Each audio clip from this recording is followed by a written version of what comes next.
You called it love because it came suddenly, because it felt like gravity, because your body responded before your mind understood why. You didn't question it. It felt too deep to doubt, too charged to challenge. But the truth, it wasn't love. Not the kind that holds you, not the kind that sees you. It was a wound, wearing perfume. It walked in, and your nervous system stood up in recognition, not of their soul, but of your past. It felt like home, because chaos was your home.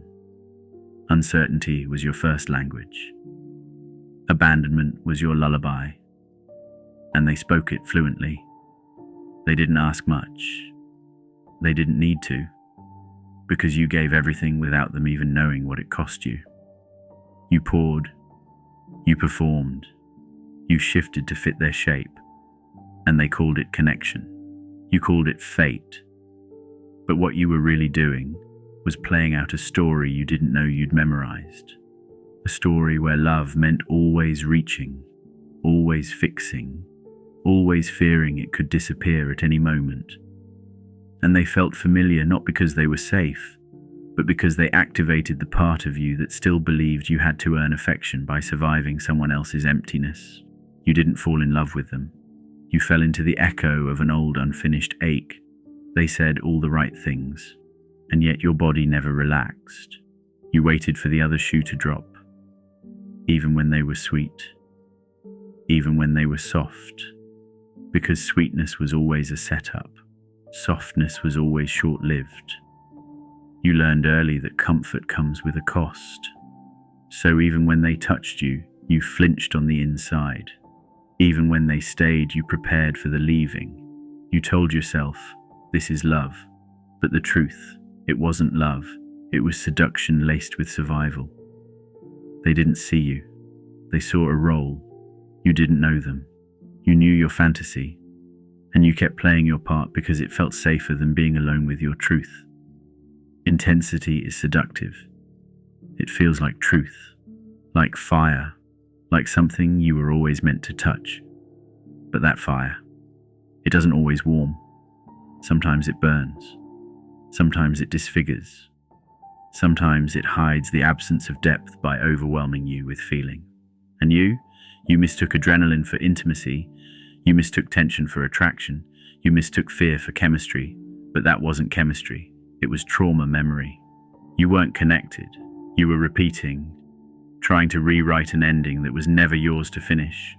And they were just a character in a story you should have stopped telling yourself long ago. They didn't lie to you, not in words. They lied in presence, in disappearance, in inconsistency. And still, you filled in the blanks. You made them magic. You created meaning from their absence. You weren't in love. You were in longing, a longing so old it didn't need a reason. And they were just the excuse your ache needed to resurface. Because the moment you met them, your wound whispered, this is your chance. Fix it this time. Make it different. But wounds don't heal by repeating themselves. They heal when you stop calling them love. It doesn't happen all at once. It happens in pieces, in breath, in reflection. You start noticing the tension, the way you second-guess your truth, the way you minimize your needs. You start seeing them clearly, and it scares you, because clarity means grieving. Clarity means you were wrong. Clarity means the love you thought you had was just a rehearsal. You wanted to be chosen, but the cost was too high. And one day, you stop offering yourself as proof that you're worth loving. You stop chasing. You stop explaining. You stop bleeding to keep the connection alive. You realize you've loved enough people who never once asked you how it felt to disappear inside them. You didn't see the danger because you hadn't yet met your real self. You knew the version of you who managed emotions, who comforted chaos, who called it grace to love those who couldn't meet you. But your real self, the one who doesn't perform, the one who says no, the one who stops bleeding for breadcrumbs, they were buried under fear, under myth, under the lie that love means endurance. And as long as you stayed disconnected from your true self, you would keep falling for anyone who mirrored the patterns you never questioned.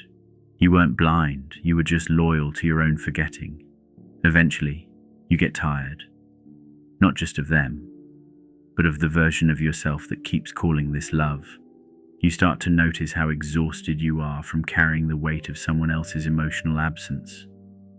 You get quiet, not numb, but awake. You stop needing closure, because the absence of truth is the truth. You stop needing to fix it, because you were never the one breaking. It doesn't rush. It doesn't chase. It doesn't flood you with urgency and call it passion. Love now feels like peace, like stillness, like someone who stays without being asked. It feels like being seen without having to explain your silence. It feels like safety without earning it through suffering. You no longer need the wound to tell you who you are. You no longer find comfort in the chaos. You no longer believe that love must hurt to be real. This is the new rhythm. This is the quiet joy.